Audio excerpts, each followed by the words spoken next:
जय Jagannath friends welcome to Anita Rasoi. आज मु घर थिबा घरे बाड़ी रे थिबा आंबरू केमती माजा तैयारी करि परिबे आपण घरे खाई परिबे से रेसिपी नै के आछि। तबे चलंतु वीडियोटी स्टार्ट करिबा।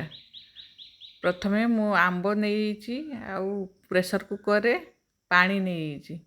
देखंतु मु 2 ग्लास साडे पानी नेइछि आ आंब देखंतु 5टी आंब नेइछि। ताकू धोईकी प्रेशर कुकर रे आमे दे दबा। 5टी नेइछि मु पाचिला आंब, गोटे नेइछि कंचा आंब। कंचा आंब देले बहुत बढ़िया टेंगी गोटे टेस्ट आसीबो ना, सेति पई मु कंचा आंब गोटे निहाती नेबे। ताकू 2टी किंबा 3टी हुइसिल मारिकी ओलेही देबे। एपटे आमे चीनी शिरा प्रस्तुत करिबा। गोटे कप देइछि मेजरिंग कप रे गोटे कप चीनी आ 2 कप पानी। ताकू भल से मेल्ट कर दबा चीनीटा।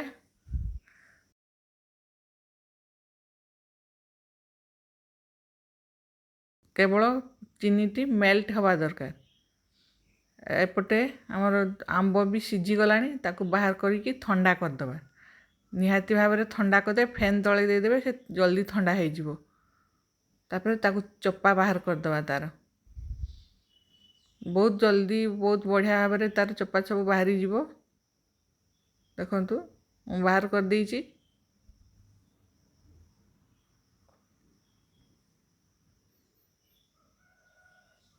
तापर ताकू तार हाथ रे चकटी दबा, तार रस सब बाहर कर दबा। देखंतु केते बढ़िया भाव रे तार चप्पा छाड़ी जाउछु। जदि मो रेसिपी आपण मानक भल लागुथाय ताहले मो चैनल को लाइक करिवे, शेयर करिवे एवं सब्सक्राइब करिवे आ कमेंट निहाती करिवे। देखंतु मु तार रस सब बाहर कर दीजिए। टिके गरम थिला तो सेति पय टिके ताती जाउतला हाथ। भल से ठंडा करिकी ताकू तार रस बाहर करिवे। एमती हाथ रे चकुटिकी तार रस बाहर कर देबे।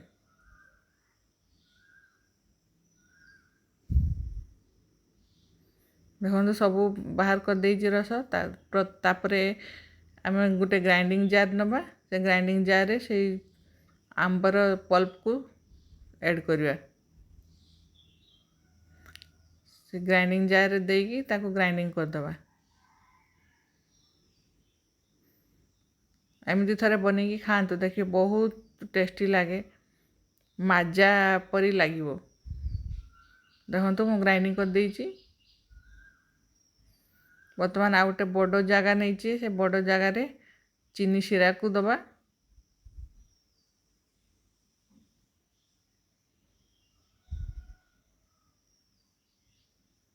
आ से मैंगो रो पल्प को ऐड करिवा।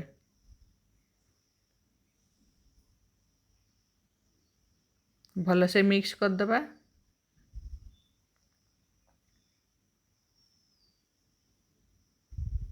आपण मासे रखिकी भी खाई पारिबे, किछि हबनी। फ्रिज रे रखी देले मासे भी रहि जीवो बिना प्रिजर्वेटिव पे।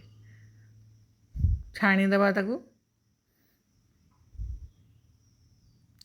गोटे ग्लास रे ताकू सर्व करिकी आपण ठंडा करिकी खाई पारिबे एवं पिला मानकु देई पारिबे। बहुत खुशी होगी खाइबे। एमिति थरे बनेकी खातु एवं कमेंट रे जणातु। देखंतु केते बढ़िया कलर आछि।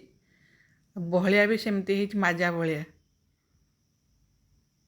माजा भलिया टेस्ट लागिबो। एमिति बनेकी खातु एवं कमेंट रे जणातु केमिति लागिला।